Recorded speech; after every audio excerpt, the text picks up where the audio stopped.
जो बच्चे डॉक्टर बन रहे हैं, मेडिकल कॉलेजेस में हैं, उनके मामले में अक्सर पता चलता है कि फीसें जो है ना ज़्यादा ली जा रही हैं।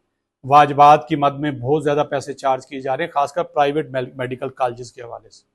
अब लाहौर हाईकोर्ट के हुक्म की तामील में Pakistan medical and dental council जो है प्राइवेट मेडिकल कॉलेजेस की जानब से जो फीसों की जायद वसूली है, इन मामलात पे 11 तारीख को, कल 10 है, परसों 11 है, इसकी तारीख मुकर्रर किया 11 जून को। ये अजहर सदीक साहब इसको देख रहे हैं, एडवोकेट जो हैं।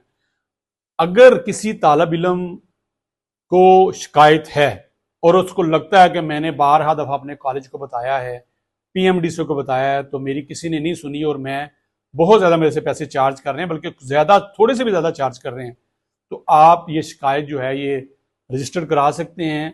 11 जून को हाई कोर्ट में पेशी भी है, जिसमें पीएमडीसी का नुमाइंदा भी होगा, शिकायत कुनिंदगान भी होंगे। अगर आप तक ये बात नहीं पहुंची तो आप पहुंच सकते हैं और अपना कीमती सरमाया जो है बचा सकते हैं, और उन कॉलेजेस को भी कटहरे में ला सकते हैं जो कि पाकिस्तान मेडिकल डेंटल काउंसिल की तरफ से जो फीसें तय हैं उससे ज्यादा जाके आपसे चार्ज कर रहे हैं। ये एक मालूमाती सा पैगाम था, मैंने कहा मैं आपसे शेयर कर दूं।